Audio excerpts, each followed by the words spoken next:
Okay, good morning, everyone. I hope you're well. Thank you for tuning in.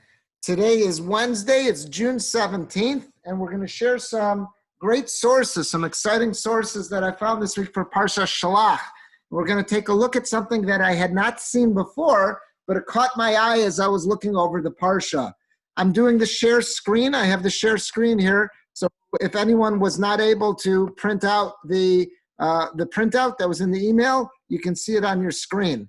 So let's see. We're in middle of Parshas Shelach. Towards the end of Parshas Shelach, we'll find the third Parsha of Tzitzis, where we find the commandment that where Hashem comes to Moshe and tells him that there's a commandment for Jewish men to be wearing tzitzis if they have a four-cornered garment. What immediately preceded that, though, was the incident of the Mekoshesh Eitzim, the first person who was involved in public Shabbos, intentional Shabbos desecration in the Midbar, and he's known as the Mekoshesh Eitzim, the one who gathered wood on the Shabbos. He was the first public intentional Shabbos desecrator, and it's a sad episode in the Torah. He is put to death. Let's take a look at this. So it's chapter 15, it's Perek Tesvav, it's Pasuk Lamed Beis. The Torah says, Vayu b'nei Yisrael b'midbar. It was during the time that the children of Israel were in the wilderness, and they found this fellow who was gathering wood on the Shabbos day. All the commentaries go on to explain that he was confronted by the people who found him. They informed him, don't you know it's Shabbos? He says, yes, I know it's Shabbos. Don't you know collecting wood is forbidden? He says, yes. Don't you know that there's punishments about it? He says, yes. He goes through with it anyhow. He's brought to Moshe. He's initially put into a prison till they find out what to do with him, into a holding cell, after which he's told that his death is going to be skila, stoning, and unfortunately, he is put to death in the wilderness. Let's see some commentaries here, and we're gonna flesh this out more as we see more commentaries. So the pasuk says, Rashi says, we're on page 1, the first Rashi says as follows: Vayu b'nei Yisrael b'midbar v'yimtzu, that they were in the wilderness, and that's when this incident occurs. That's when they find this guy who was out there publicly desecrating Shabbos intentionally. So the Rashi says, he's quoting the Sifri, one of the Midrashim. The Rashi says, B'gnusan shel Yisrael divrei Torah. When the pasuk records this, it's talking about disparagingly. It's talking disparagingly about Bnei Yisrael. Shelo shamru ela Shabbos Rishona. We see from this incident that Bnei Yisrael only kept the first Shabbos, uvashniya bazeh v'chilula. And in the second Shabbos, that's when this incident occurred. So look at this. Klal Yisrael was not able to get their act together. They could only keep one Shabbos as a whole. By the second Shabbos, then Bnei Yisrael has already blown it. This is the source for the famous, it was a Mordechai ben David song about just one Shabbos, talking about his hope that all of Bnei Yisrael could find the opportunity to celebrate one, it was Avram Fried, Leila corrected me. Avram Fried, not Mordechai ben David, that he was with the hope that all of Bnei Yisrael could find a way to observe one Shabbos together. If we could do that, the Geula would come. That's obviously has its roots in some of this story. But Rashi here is saying very clearly, quoting the Medrash, that Klal Yisrael as a whole only kept their first Shabbos together. By the second Shabbos, someone had blown it. Now, I had never really stopped to think about this Rashi before. And again, Rashi's just quoting the Sifri.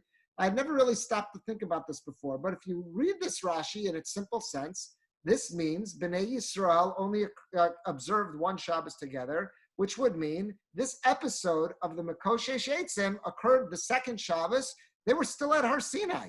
They were still encamped around Har Sinai. That means when this happened, because as we saw last week, it's very clear that Bnei Yisrael were around Har Sinai for close to a year, just shy of a year. They left Iyar the following year, and that's when they marched into the Midbar. So this would mean, if we're taking this at face value, that this incident occurred around Har Sinai. And I had never stopped to think about that before, but it's going to become apparently clear as we start to see more of what Chazal had to say about this, that that's just impossible. This had to have occurred at a later date, and we're going to try to work towards a resolution of that.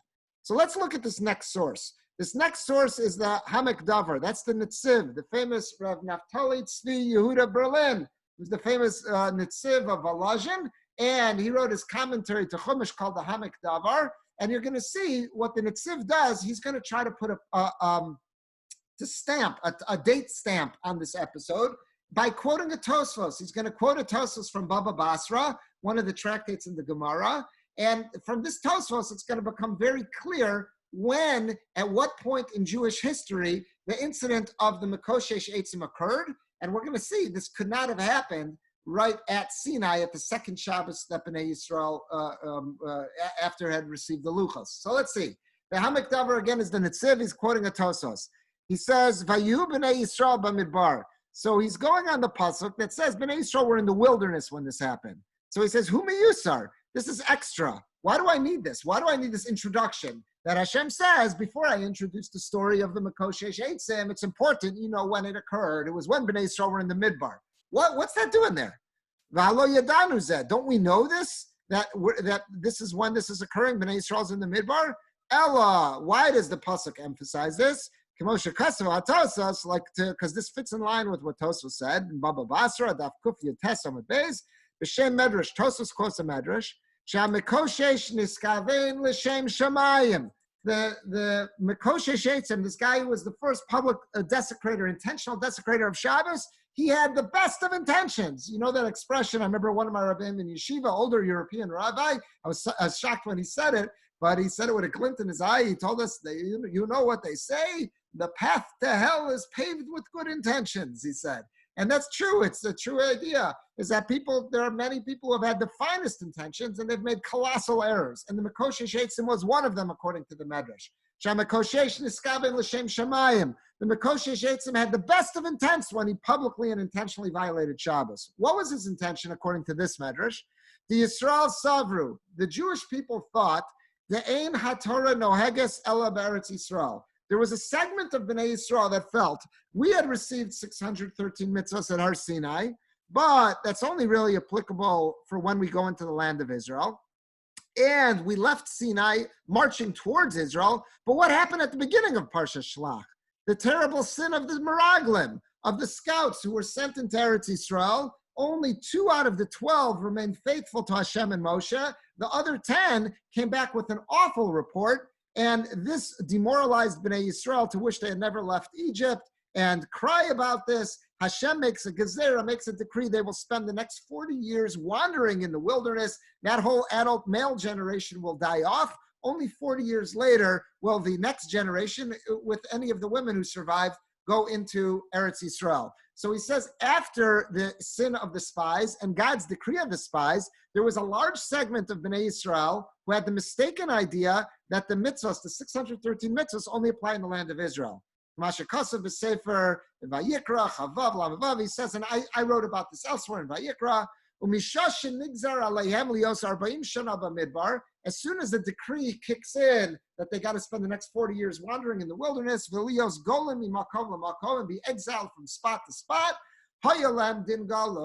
many of them said, look, we're technically in exile. And that's why during this period of time, they weren't going to bring karbanos, public offerings. Therefore, there was a segment of Bnei Yisrael who said, we are absolved. We do not have to observe mitzvahs at this period. Ad Sheyavo L'Eretz Yisrael. 40 years from now, we'll have to observe mitzvahs, but right now we don't have to. There were people who made such a mistake after the decree that God put on the spies, and that generation was going to spend the next 40 years in the wilderness. So the Mekoshe says, I got to show them that that's not true. I have to show everybody that that's not the case. So Tosfos, quoting the Medrash, says, this is exactly what gave the Mekoshesh a sense of mission, a sense of urgency. Laharos, he wanted to show Sheyamisu, so al Chilul Shabbos. He's saying, I'll take one for the team. I'll sacrifice myself. I'll publicly, intentionally violate Shabbos, and I will be put to death for Chilul Shabbos, and that'll teach Bnei Yisrael a lesson, that the laws of the Torah are just as applicable now as they would be when we go into Eretz Yisrael. Mishum Hachi, and because of that, that's why, so the Netziv says, now that's why, once we know that Tosfos, that gives us the frame of reference and tells us what the Mekoshesh was thinking, now I understand the preface that the Pasuk gave us. Mishum Hachi Ksiv, that's why the Pasuk writes, V'yu Bnei Yisrael b'midbar. Now, when Bnei Yisrael were in the wilderness, wandering around the wilderness, after the sin of the spies, shezeh garam ma'aser mekoshesh. That's what caused and that's what brought about this whole incident of the mekoshesh.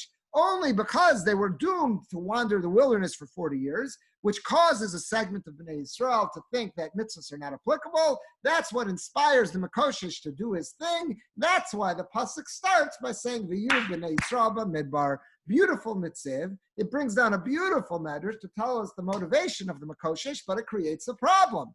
Because this Tosfos and the medrash is quoting is very clear. When did the episode of the Mekoshesh occur? After the sin of the spies, because that's what demoralized the segment of Bnei Yisrael to think we don't have to keep the mitzvahs anymore. The sin of the spies happened over a year after they left. They received the Torah. They received the Torah in Sivan at Sinai, and we saw last week that they only left Har Sinai in the following year in the month of Iyar. That's about 11 months later. That's when they left. I think it was said on the 20th day of Iyar. That's when they left. So it's close to a year later. So what is that initial Rashi, again, reading him at face value, what did that Rashi mean when he quoted this Sifri that says, Begnusin shal Yisrael divrei kasov, that this pasuk is speaking disparagingly about the Jews, shal shamru el Shabbos Rishona, they only kept their first Shabbos. Uvashniya, on the second Shabbos, the second Shabbos comes along this guy with his great ideas, with his good intentions, and he blows it for everyone.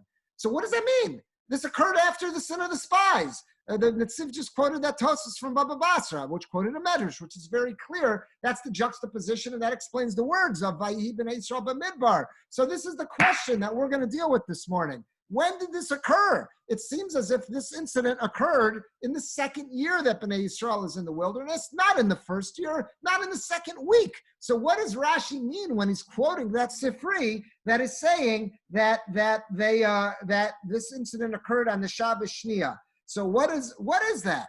That's the question we're going to deal with this morning. And on our way to getting that resolution, we're going to see some fascinating sources. So let's continue. I'm going to move down on the screen to page 2.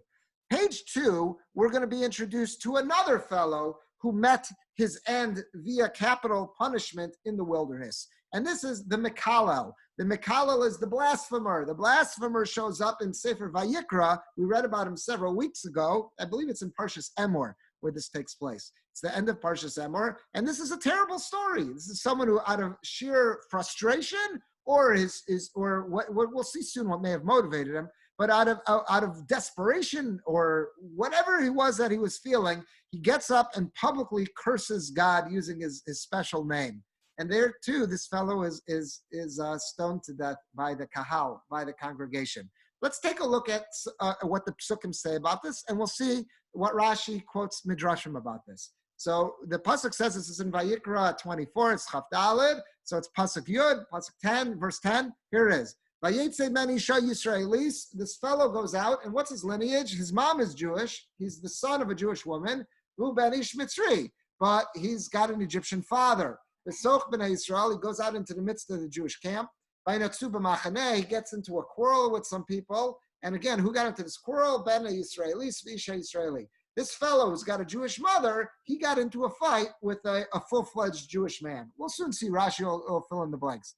Yud Aleph 11. Vayikov b'nei Yisraeli says Hashem. Based on the frustration that this son of a Jewish mother, meaning this fellow who had a Jewish mom but an Egyptian father, the frustration that he was feeling and this fight that he got into led him to curse. He pronounced God's name, Vayikalel, and then he first pronounces God's special name, then he curses. Vayaviu oso al Moshe. So everyone's so shocked that someone should have the chutzpah to do this, to blasphemize in this fashion. So they bring him to Moshe. The Shemimo, and by the way, what was his mom's name? Shlomis bas Divrei Lamate Dan. That was the mom's name. She was Shlomis, and she belonged to the tribe of Dan. That'll be important for some of the information we'll soon see. 12, Yud Beis, Vanichu b'mishmar. They placed him in a holding cell, in a guardhouse, it says there. So it's like in some kind of cell. Lifrosh lehem al pi Hashem, because they needed some guidance from Hashem. What do we do with this fellow? This has never happened before. What do we do? I'm just going to make a bracha. So here we go. So let's see some Rashis here to fill in the blanks. Rashi says, I'm scrolling down, still on page 2. Vayetze ben isha Yisraeli. So this fellow who's got a Jewish mom, he comes out. Mehechan yatsa, where did he come out from? It says he came out. Well, where was he prior to this? So it says, Reb Levi Omer Me'olamo yatsa. Reb Levi says what it really means is he went out of his world, meaning he forfeited his share to the world to come. That's how he explains that. Reb Brechia Omer, Reb Brechia, so again, Rashi's quoting the Medrash. So Reb Brechia is another Tana, and he says, I have a different way to explain it. What does it mean that he went out? What did he go out from? So he says he went out, this happened immediately after the Parsha, the segment in the Torah that preceded this. Reb Brechia Omer mi Parsha Shalomalo Yatsa. This, with the juxtaposition is no accident. This occurred immediately after what the Torah just spoke about. What did the Torah just speak about prior?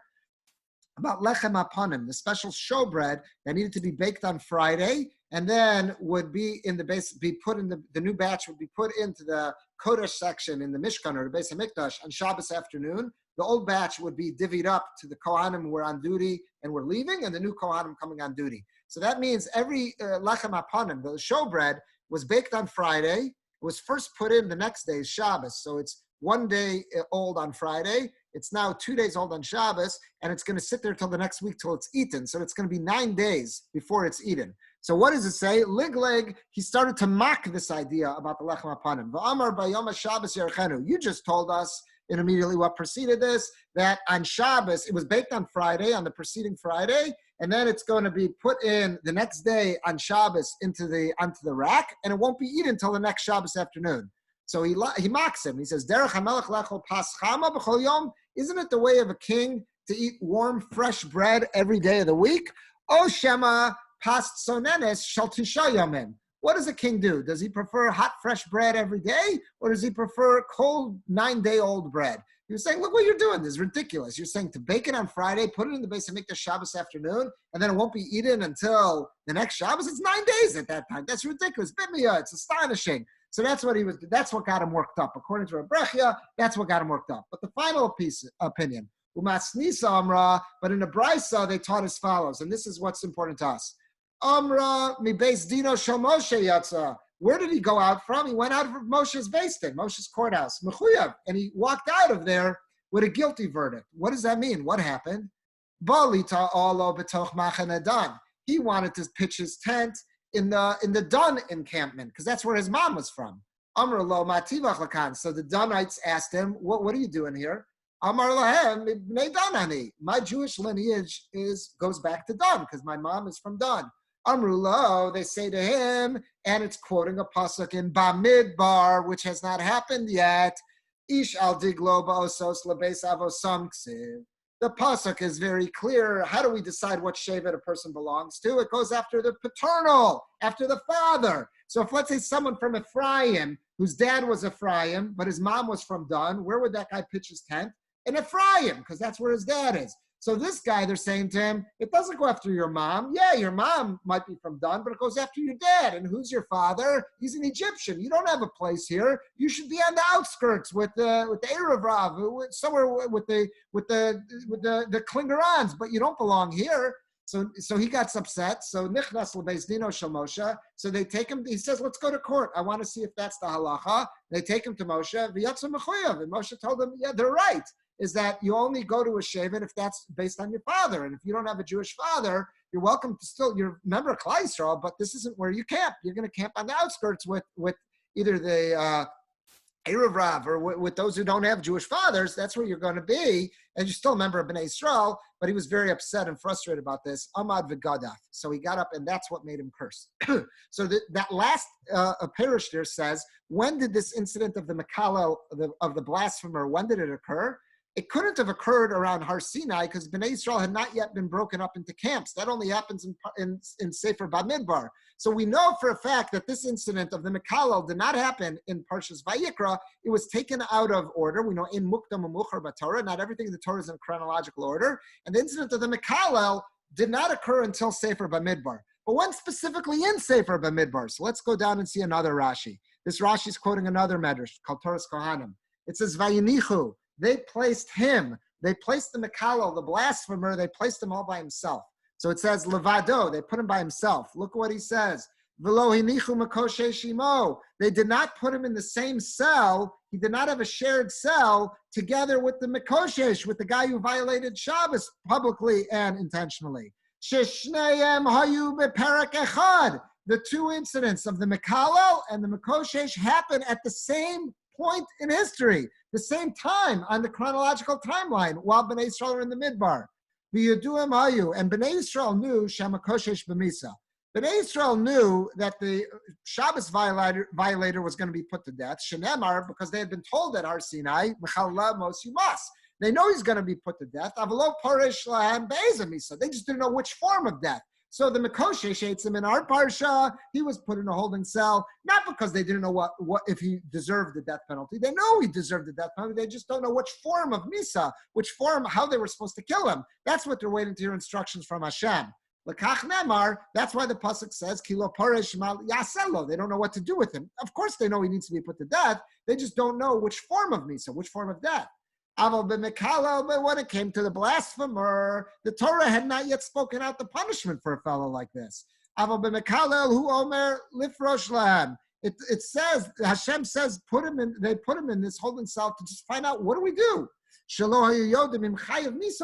don't know if this fellow is viable for the death penalty or not. They don't know what to do with him yet. So therefore, that's why he's put in there. So we know that the Mekalel and the Mekoshesh occur at the same time, and that's in Sefer Bamidbar. So again, well, I'm just bringing this in to see what's going on in the timeline. The Mekalel and the Mekoshesh occur at the same time. They're not put in a shared cell. They're each put in a different cell, not because of solitary confinement, but rather, but why? What's the reason? So I want to share with you one more parish. This is beautiful. The Sifsei Chachamim says, okay, so I'm on page 3 now. There's a commentary on Rashi, the Sifsei Chachamim. So he wants to ask the following kasha. His question's as follows. Okay, I know they were at the same time. And I know that you put them in different cells because one, has a death penalty and one, you're not sure. What's the big deal if you put them together? So look what the Sifsei Chachamim says. Shemakoshesh b'misa, zeh tam hu alael. This is going back on what Rashi says. Lama lo hinicham biyachad. Why were they not placed in the same cell? It explains, they know that the Mechalel Shabbos, the Mekoshesh, the one who desecrates Shabbos, is going to be put to death. Of a Mechalel, but the blasphemer, Lo Hayuyodin Shubamisa. They didn't know necessarily he gets the death penalty. Look at this last line. V'shema Lo Yebamisa. Maybe the blasphemer is not supposed to get the death penalty. Maybe he gets lashes. We don't know. V'yitztar zeh, and it will cause him pain. It'll give him he'll sit there because he'll say, Shesavar hol v'yoshin yachad. He'll say, if they put me in the same cell, it must mean we've got the same fate. And Nebuch, we don't want that blasphemer to have any palpitations. So we care about his concern, his well-being. And therefore, they said, put him in his own cell. So I remember when I was in yeshiva, my Rabbi pointing out to me, look at that consideration with the Torah, how much it cares about people's feeling. This guy was such a yuch. He was such a drek, the low ranga society, the bottom of the totem pole. He got out there and publicly declares God's special name, curses him out. We put him in jail to know what to do with him, but we can't hurt his feelings. We don't want him to be in the same room as the Mekoshesh hates him because maybe he'll sit there, maybe he'll start to be nervous and he'll start to think, oh my gosh, I got the same punishment, and he doesn't. He'll be biting his nails. We don't want to cause him any additional pain. Look how sensitive the Torah is for a Mekalel. So how much more so we have to be sensitive to our friends, our neighbors, our relatives, our spouses, our children, whoever it is we're interacting with. That was, I remember, a lesson in yeshiva. They would always point out this on the Sisei Chachamim. But again, why am I bringing this in? Because the Mekalel and the Mekoshesh occur at the same time. And we know that was now in Bamidbar. How do I know it's in Bamidbar? For two reasons. Number one, the Mekalel, according to the last pshat we saw in the Medrash, what set him off was because that was at the point when they had broken up into machanos. They only broke up into machanos, into camps based on the tribes, on the Shvatim, in Sefer Bamidbar. So I know that the Mekalel did not occur at Sinai, and if they occurred at the same time, the Mekalel and the Mekoshesh, that means the Mekoshesh didn't occur at Sinai. So then what does Rashi mean when we started saying it was the second Shabbos? And furthermore, that first thing we saw from the Netziv, that he quoted the Medrash that Tosfos said, that was that I know that the Makoshesh Eitzim, the collector of wood on Shabbos, that Shabbos desecrator happened in the Midbar. It had to have been after the sin of the spies, because that was his whole motivation. Now that Bnei Israel has been demoralized and there's a segment thinking that the Torah and the mitzvahs no longer apply, I have to do something that's going to show them, yes, it does apply. So you clearly see that this was taking place in the Midbar, which is about a year, just at least a year, at least 11 months from when they've left Sinai. And if that's the case, what does it mean that Sifri, that Rashi quoted, that Medrash that says this happened on Shabbos Shnia, on the second Shabbos? So we've just made our question greater. And I want to share with you a fascinating resolution. We quoted him last week, but we're going to look at him again. It's a different segment. It's a different parsha, but this is a commentary on Rashi. And that's what I just have there, the question on Rashi. We just emphasize our question on Rashi is, what, if this all is happening in the Midbar, meaning it's at least 11 months after they left Sinai, what does Rashi mean when he said this is Shabbos Shnia, the second week that there was a Shabbos? That would have been at Har Sinai after they got the Luchos. We're 11 months later. What does that mean? So one of the commentaries who picks up, many of the commentaries on Rashi are bothered by this question. And I want to share with you a fascinating approach that I saw here from the Maskil LeDavid. Maskil LeDavid was written by Rav David Pardo. Again, I believe he was a leader in the Sephardic community living in Turkey. I believe he was in the 16 or 1700s. I didn't look up his exact bio this week. Rav David Pardo. So Rav David Pardo, he first quotes Rav Elio Mizrahi. The Mizrahi he brings up this question and gives a number of different ways to try to deal with it. He's not happy with any of them. And here's what the Maskil LeDavid suggests. Let's read him inside. I'm on the top line. I'm in the middle of a longer piece. I just brought down this one paragraph. So 3 words in on the top line. Ulani azdai tinira. So he says, in my humble opinion, this is how I would resolve this. The kushta, the truth of the matter is, vadai hachihu. It's certainly shlo hayu shneim ella b'shana shnia. Both of those criminals, the Mekalel, the blasphemer, and the Mekoshesh, the public intentional Shabbos violator, those all occurred in the second year. There's just too many indications that happened in the second year. So with this, it's far beyond the second Shabbos. That happened in the second year. And then he goes, and that's clear from everything that I've brought down. And I showed you some of that. In other words, what Tosfos, he quotes the same Tosfos that the Netziv quoted from Baba Basra, that was proving that this must have occurred after the sin of the spies. And he also quotes what we said from Rashi, that this was after the incident of the Mikal, the blasphemer, occurred at the same time. And that was after Bnei Yisrael broke up into camps in Bamidbar. So this has to be in the second year. So he says, Umasha Kasav b'Sifri, on the second line. So what does the Sifri mean when he says, B'Gnusan, Shalosh Shamru Ela Shabbos Rishona, that they only kept the first Shabbos, and on the second Shabbos, that's when they messed up? So he says, Tzarech Lidachek. We have to, so to say, take out our crowbar or our shoehorn, and we have to come up with a little bit of a forced reading. And look what he does. Tzarech Lidachek Velomar Dahachi Perusho. This is what the Sifri meant. Shalosh Shamru Ela Shabbos Rishona. What does it mean that Bnei Yisrael only kept the first Shabbos? Klomar B'Shana Rishona. He says that Bnei Yisrael kept the first Shabbos. What does that mean? The first year they were in the wilderness. That first year they kept Shabbos 52 weeks straight. They got Shabbos at Har Sinai, and they kept it for the entire year. He says Ela Shabbos Rishona Klomar B'Shana Rishona Kodem Maisa Hamaraglim. Prior to the sin of the spies. Aval b'shnia, but in the second year, not the second week, in the second year, achar hamaraglim, after the sin of the spies, amru, that's when a segment of Bnei Yisrael started to say, hutra haritzua, the leash has become unwrapped, meaning like the shoelace has become untied, that we're no longer obligated to keep the mitzvahs. And that's why the Mekoshesh felt the need, Lovo, Ulechalel Shabbos, to come and desecrate Shabbos, Kadeshi Yakabel Dino, in order to be punished. V'yiru Kulam, now everyone would witness this, V'yichu Musar, and they would learn a lesson from it.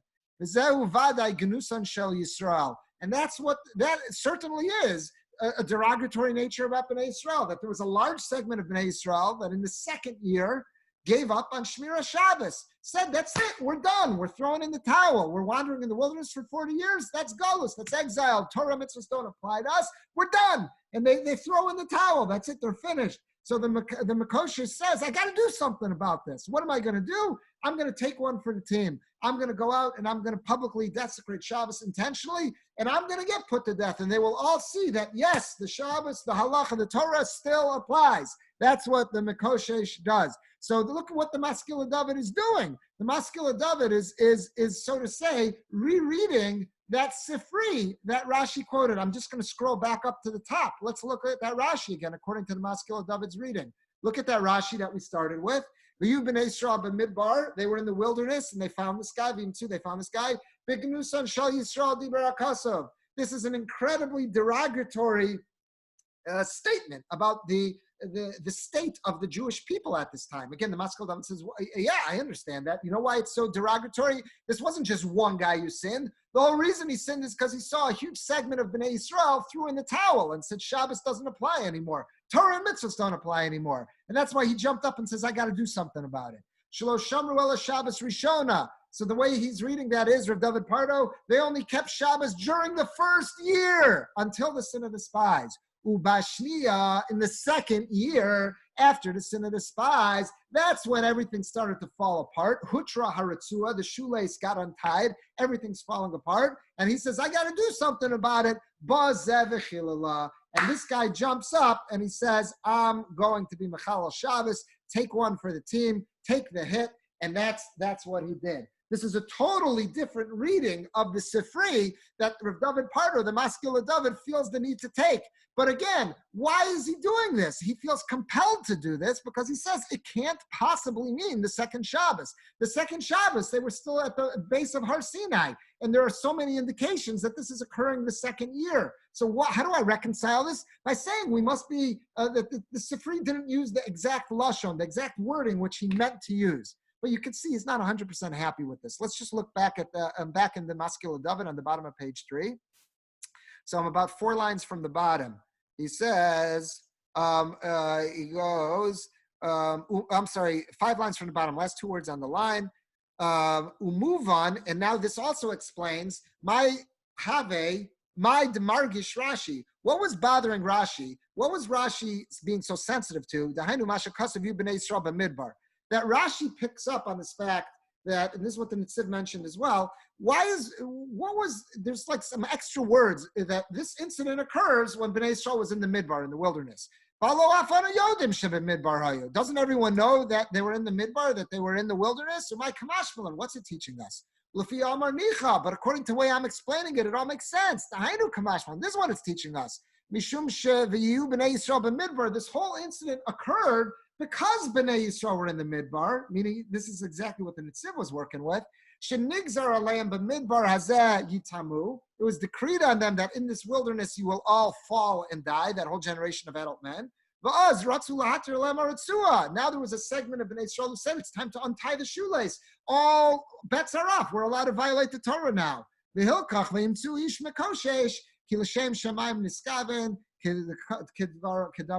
that's why the Mekoshesh got stood up and did his thing. So this works very well with the Nitziv. This works well with everything. But that's where Rav David Pardo is suggesting. The only way to make sense of this Sifri is to say it's not meant to be understood in Pashut Pshat and its plain reading. You kind of have to take a shoehorn, a crowbar to it, and you got to bend it a little to make it fit. And then when it says Shabbos Rishona they kept, that doesn't mean the first Shabbos, it means the first year of Shabbosos. And when it says of Shabbos Shnia they violated, it doesn't mean the second Shabbos, that means the second year, that's when things fell apart.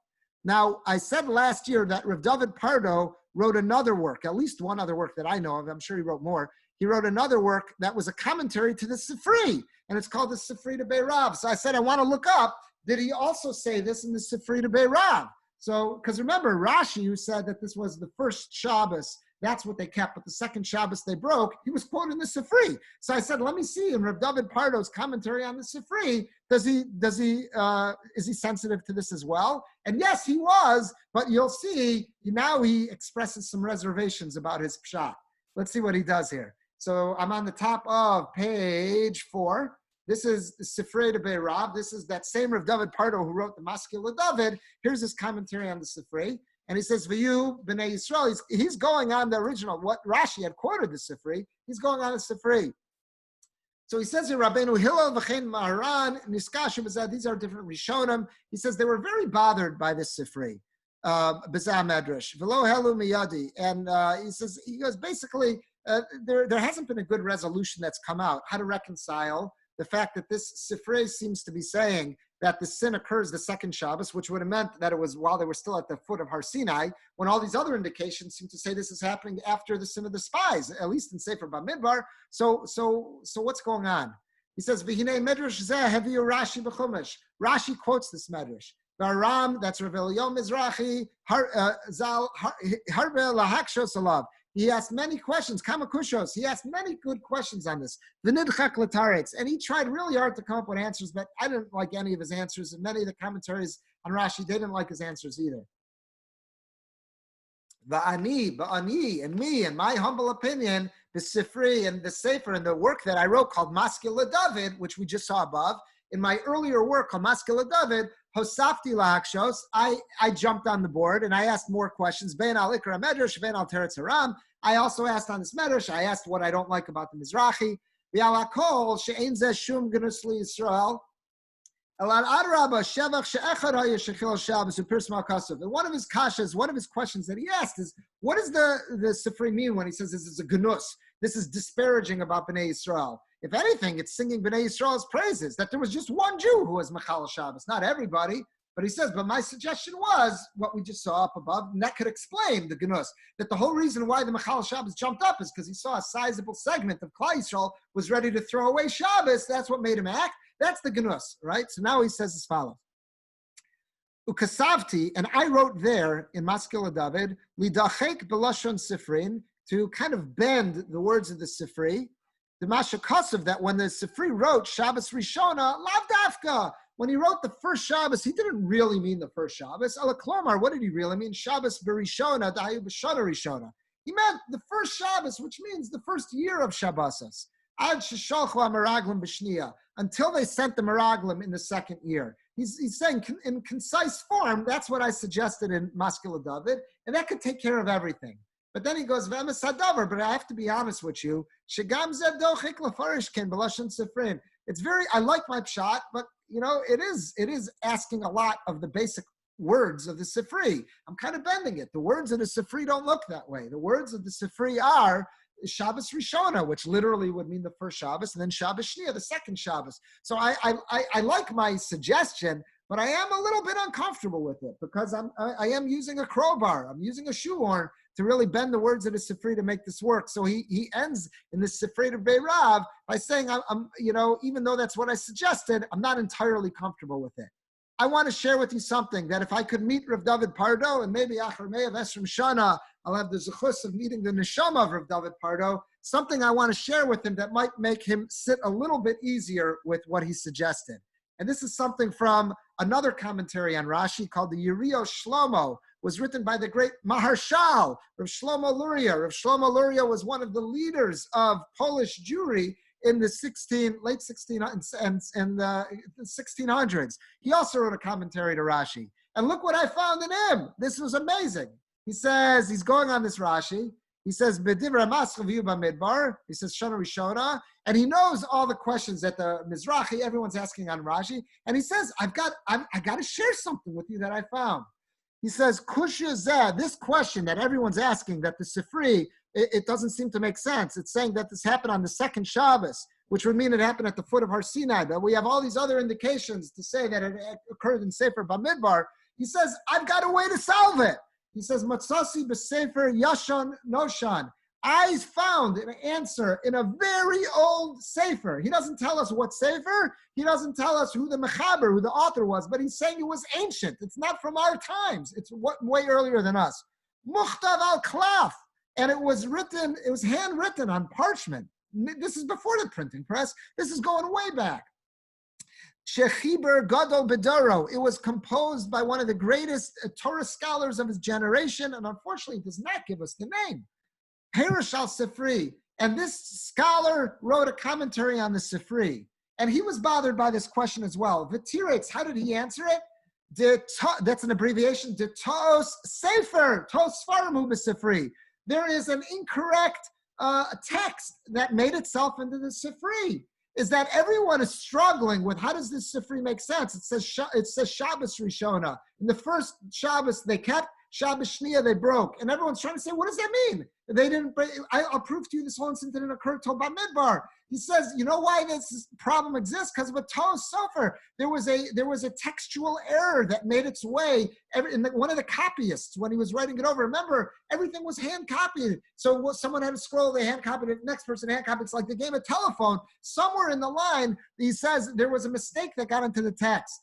Vizelashono. Shelo Shamru Ella Shana Rishona. It was not supposed to be that they only kept Shabbos Rishona. The correct text of the Sifri is Shelo Shamru Ella Shana Rishona. They kept Shabbos during the first year. Uvashniya. And in the second year, Bazeh V'chilala. This one came along and was Mechal Shabbos. So the Marshal is telling us that I've got a way to solve this. It is the Maskil David. It is the Rav David Pardo's approach. But he's not so revolutionary. He doesn't have to feel bad that he's bending the words of the Sifri. I found a very early commentary on the Sifri that says, Tos Sfarim, that there was a copyist error that it made its way into the text, and the real text of the Sifri was not Shabbos Rishona, was not Shabbos Shnia, it was Shana Rishona, the first year, and Shana Shnia, the second year. That's the correct reading. And if you do that, then everything fits like a glove. You can use the approach of Rav David Pardo, the Maskil David,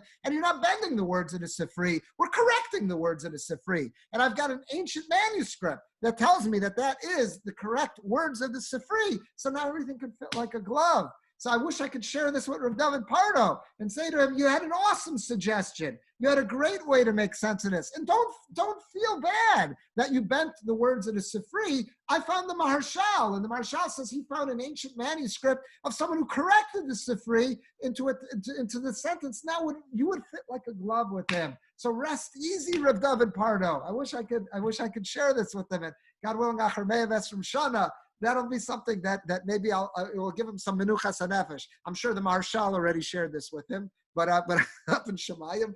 But it would be wonderful to have that opportunity as well. So just to wrap this all up, just look how beautiful this is that, going back to the original source, we have this Mekoshish, we have the Shabbos desecrator. When did it occur? So Rashi quotes a Sifri that said it was on the Shabbos. But the problem with that is that Tosas and Baba Basra, that the Nitziv quoted, or David Pardo quoted, others quote, says that this must have occurred after the sin of the spies, because that was the entire motivation of this Makoshesh. He saw Jews were throwing in the towel, saying we don't have to be Shomer Shabbos anymore, don't have to keep Torah mitzvahs. That's why he gets. So that means this isn't Sefer Bamidbar. It's in Shlach, after an incident of the spies. We also had an indication from the Mekalel, if the the blasphemer, occurred during the same Kufa, the same time period, and that was after in Sefer Bamidbar, after they broke up into camps. This did not occur on the second Shabbos while they were sitting at the foot of Har Sinai. What do we do about this? So what we do is we say it didn't mean Shabbos Rishona they kept. It meant the first year of Shabbosos they kept. And in the second year, that's when they broke it. And what about Rav David Pardo saying, I feel bad, I'm butchering the words of the Sifri? You're not. The Marshal found an ancient manuscript of someone who wants to correct the words of the Sifri, that it will work in tandem with exactly with what he's saying. So I thought that was just absolutely beautiful. It's a way to resolve what is a very problematic Rashi, quoting the Sifri, that until this year I had never noticed, never stopped to think about, and never noticed all the tumult that exists in the Mefarshe Rashi surrounding this. I thought this was incredible. I want to share one last source with you from Rav Sorotzkin, because what Wednesday class would this be if we cannot find something from Rav Sorotzkin to make our Parsha come alive for us? And this Rav Sorotzkin's going on the same pasuk, but he brings up another point. Remember, we kept saying, why does the pasuk emphasize? The Nitziv was bothered by this, Rav David Pardo was bothered by this. Why does the pasuk emphasize Vayu b'nei Yisrael b'midbar? By the way, when did this occur? In the Midbar. So then it's 7. Rav David Pardo said, yeah, it totally makes sense. It's telling us why it occurred. Because Bnei Israel was doomed to wander and die, at least the adult males were going to wander and die in the Midbar. Now a number of them started giving up Shabbos, Torah, and mitzvahs, and that's what made the Makoshesh feel that he's got a call to action. He's got this great intentions, which were bad, but he's got these great intentions to now sacrifice himself to teach that Shabbos is still applicable. That's how they said. So Rav Sorotzkin's bothered by the same question. Vayu b'nei Yisrael b'midbar. The Jews were in the Midbar. Hakdama zu le Parshas Makoshesh. This Hakdama, this introduction, saying that, by the way, the Jews were in the Midbar before the incident of the Shabbos violator. Nearest Kim Muzra. He says it's Muzar. Muzar means strange. So this is a very strange thing. Where did you think they are? We're in the middle of Sefer Bamidbar. Where did you think they are? You got to tell me they were in the Midbar? What's being done by adding that detail? So if Sorotzkin has a different answer. Remember, we saw that, okay, he was saying that this was the whole cause, what led him to be the Mechal Shabbos. He says a different answer. He says, V'efshar lomar, it appears to say like this, Shebegnuso, that for his disparagingness, meaning to belittle the Mekoshesh, Shebegnuso, Divrei Torah, is a way to put him down. That's what the pasuk was coming to do, to show that he was a lowlife. Even though Bnei Yisrael, at this point in their national history, were in the wilderness, the lachamam, and how did they have sustenance? How did they have food? The lachamam, their bread was nasun, it was given to them on a silver platter. Umeimayam, and how did they have water? Ne'emanim, it was trusted. They had a trusted be'er. They had this wellspring that provided them. They did not have to work. They didn't have to go out and work for a living. Bnei Yisrael never had it so good. The ein charish v'katzir, they didn't have to plant, they didn't have to harvest, they didn't have to do any of those very difficult forms of agricultural life that we associate with eating. Truth of the matter was, it wasn't such a big challenge to be a Shomer Shabbos at that point.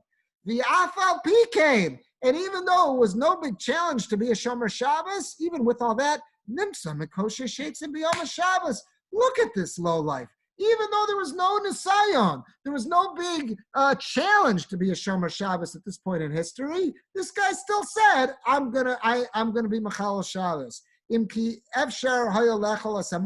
though this guy could have just eaten his man,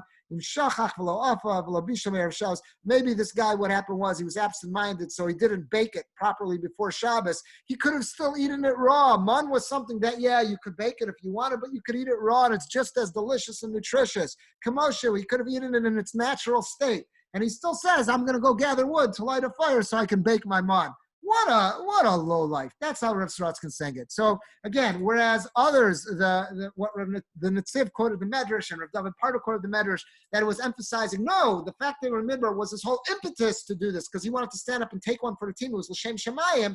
So Rav Sorotzkin suggested there's another way you could look at this. He wasn't L'Shem Shemayim. He's not working with that Medrash. And this is a guy that just wanted to have hot man. He wanted to have baked man. Even though he could have eaten it raw, he wanted to have baked man. He was too lazy to do it on Friday, so that's what he wants to do now. And what a low life. He had no Nisayon. This is no challenge, and he still was Mechal Shabbos. This really shows what kind of a low life this guy was. So I thought that was a fascinating angle. But what I want to get out of it is as follows, is that, yes, this fellow who is not a Shomer Shabbos, what are we saying about him? He had no excuses. He had no excuses. He didn't have to work for his bread. It came to him. He could have eaten it raw. He didn't have any excuse. What I want to get out of this is, though, but let's take a look at every other Jew that we know.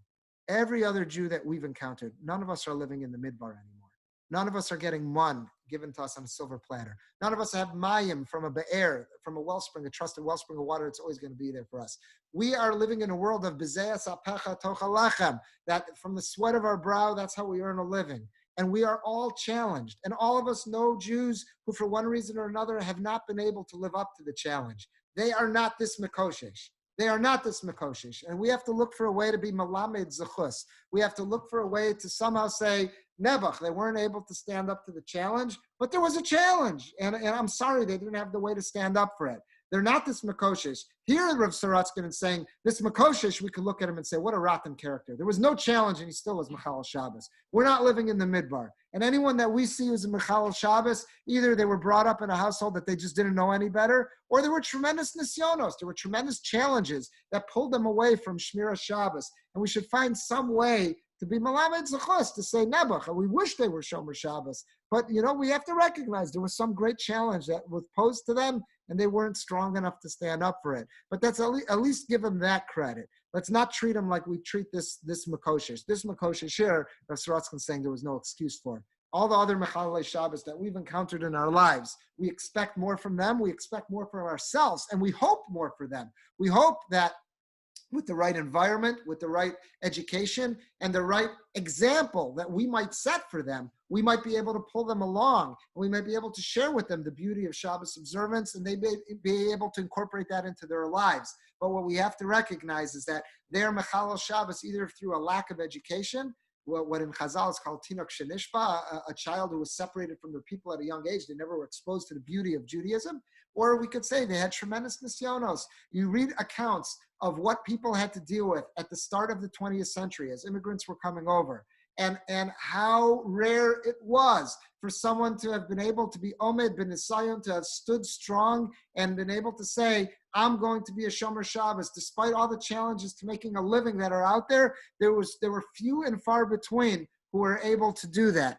And it does not take long. Speak to any Rav, speak to anyone who remembers, the old timers, even in Orthodox congregations, who officially were Orthodox congregations. What was going on by the Hamon Am, by the congregants, was not necessarily Orthodox lifestyle. There was many traditional Jews who, for one reason or another, wanted to affiliate. The shul they wanted to belong to was Orthodox, but that didn't necessarily translate into their own lives, and that many times was because of the great nisyonos, the great challenges that they were feeling, economic pressures that they were feeling led them in that direction. So we have to remember that. And again, everyone, HaKadosh Baruch Hu will be the one to judge everybody. It's not our job to judge. What we have to do is just recognize they're not this Makoshish. What Rav Sorotzkin is pointing about this Makoshish is this is a guy who had no excuses. He had stood at Sinai. He had a good education. He did not have challenges, economic challenges, because everything was handed to him on a silver platter, and he still did it. That's what we're saying about him. But we can't take that same model and apply that to anybody that we could point a finger at. We have to find some way to at least try to be malamed zuchus, to look for the challenge that they experience, and that must be what caused them to fall, or the lack of education and the lack of a beautiful exposure to the Torah mitzvahs and the nobility and the tranquility of Shabbos. So with that, I want to wish everyone a good week. I hope you enjoyed these sources, and I'm just going to let me put everyone off of mute, and then I'll and then we'll open